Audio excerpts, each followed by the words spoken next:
Rural Notícias está de volta com o fechamento das principais commodities nas bolsas de Chicago e Nova York nesta quarta-feira. A soja praticamente estável, né? 14 dólares e 20 cents o bushel. O milho devolvendo a alta dos últimos dias, hoje caindo 2,92%, 5 dólares e 48 cents. A exemplo do trigo também, né? Subiu bastante, agora caindo aí mais de 5%, 7 dólares e 19 cents o bushel. O café hoje uma boa alta de 0,80%, 1,63 por libra-peso. O açúcar, que nós vamos falar na sequência, com uma queda hoje de 1,22%, 0,24 cents por libra-peso. Algodão alta de quase 1%, 0,87. E o suco de laranja uma alta de 1,86%, a 3 dólares e 15 cents por libra-peso. Vamos para o mercado físico. A saca da soja lá no Rio Grande do Sul valendo R$ 152,00, milho em Mato Grosso R$ 47,00, café arábica no sul de Minas entre 810 e 815, algodão R$ 130,34 em Araçatuba, o trigo a R$ 1.400 a tonelada no Paraná e a arroba do boi gordo em Barretos a R$ 220,00. Pois é, depois de atingir um recorde de preço em abril, o açúcar manteve cotações sustentadas até então. Para vocês terem uma ideia, nas 3 primeiras semanas de julho, registrou valorização de 6,5%. Porém, nos últimos 3 dias, caiu 2,5%. Vamos entender os motivos dessa oscilação com o analista da StoneX, o Marcelo Filho, que está aqui comigo.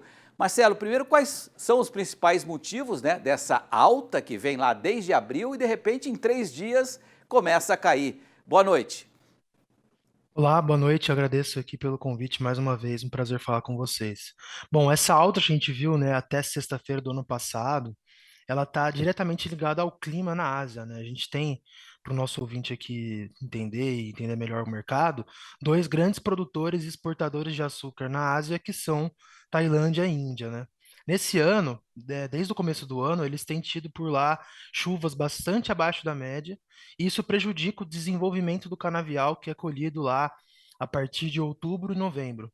Então, a gente deve ter uma safra, né? O mercado está precificando safras de açúcar menores, né, no próximo ciclo internacional, que começa em outubro, e isso os preços já vêm sentindo com bastante, né, bastante evidência. Então, até sexta-feira do ano passado, eles voltaram a subir. Em junho, o Sexta-feira açúcar. do mês passado, né? Isso, Sexta-feira do mês... sexta-feira passada. Sexta-feira passada, isso. Isso, desculpa. E então eles vinham nessa trajetória de queda em junho, né, o açúcar, mas julho ele recuperou bastante, uma alta expressiva, como você mesmo mencionou.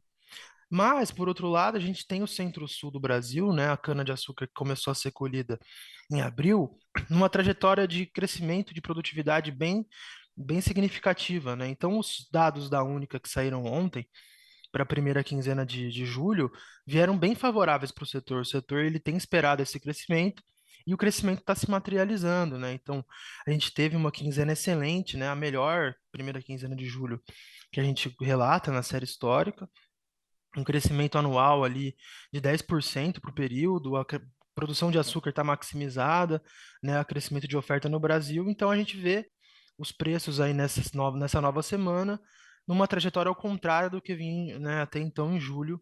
Então por isso que a gente viu aí os 3 pregões dessa semana registrando queda no preço do açúcar. Quer dizer, o que você está querendo dizer é que é uma boa notícia, né? Porque ao mesmo tempo que a gente vai ter uma safra muito grande, né? Um aumento de oferta de cana-de-açúcar, a gente não deve sentir uma queda nos preços da commodity por conta dessa crise climática que acontece na Ásia. Seria isso, né? Exatamente. Para o produtor brasileiro, né, para as usinas do Centro-Sul, é um cenário ideal, vamos dizer assim, né? Não que seja um cenário ideal para o resto do mundo, mas é um cenário excelente para as usinas do Centro-Sul, que vão então ocupar esse espaço que vai ser deixado pela Ásia, né? Então a gente está falando de volumes expressivos de exportação na Tailândia e Índia que vão deixar de acontecer. Perfeito. Né? E isso já vem acontecendo, e o Centro-Sul só vai ocupar esse espaço e para as usinas que produzem açúcar está um cenário ótimo. Agora, lá em abril nós tivemos o preço recorde do açúcar, 0,27 cents por libra peso, né? Agora eu acabei de dar a cotação 0,24 centes por libra-peso. Ainda é um bom valor, não, Marcelo? E como é que isso repercute ou impacta, por exemplo, na divisão entre produção de açúcar e produção de etanol daqui para frente na sua avaliação? Como você mesmo mencionou, é um preço excelente. A gente não via, né, esses patamares há muito tempo. Então, em abril, quando as cotações chegaram a tocar os 27 centavos, esse era o maior preço em 11, 12 anos, né, pro Nova York. E mesmo assim, os 24 é um preço muito bom. Ano passado, né, no final do ano passado, estava tendo bastante dificuldade para ultrapassar os 20 cents, né?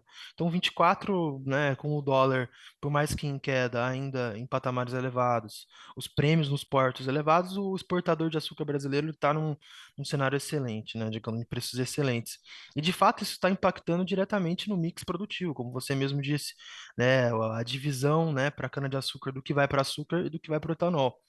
O açúcar ele está pagando preços, né, nem se compara aos preços do etanol. O etanol está num cenário desvalorizado desde o ano passado, e isso então já vem sendo refletido, né? Na primeira quinzena de julho, o mix açucareiro foi de 50%, pouquinho assim acima de 50%. Isso é um nível pouco observado, né? No acumulado da safra, o etanol ele ocupa mais da metade da produção canavieira. Mas o açúcar, então, as usinas vão maximizando, né? Que a gente vem falando há bastante tempo. O mix açucareiro vai sendo maximizado no Centro-Sul, justamente porque, né, a dinâmica de preços ela aponta para um açúcar bem mais, né, vantajoso. E o que a gente vem falando é o açúcar está pagando a conta do setor sucroenergético no Centro-Sul nesse ano. Bacana. Marcelo Filho, analista da StoneX, obrigado pela sua participação aqui, pela sua análise. Uma boa noite, até uma próxima, Marcelo. Valeu. Muito obrigado, boa noite, até a próxima. Valeu.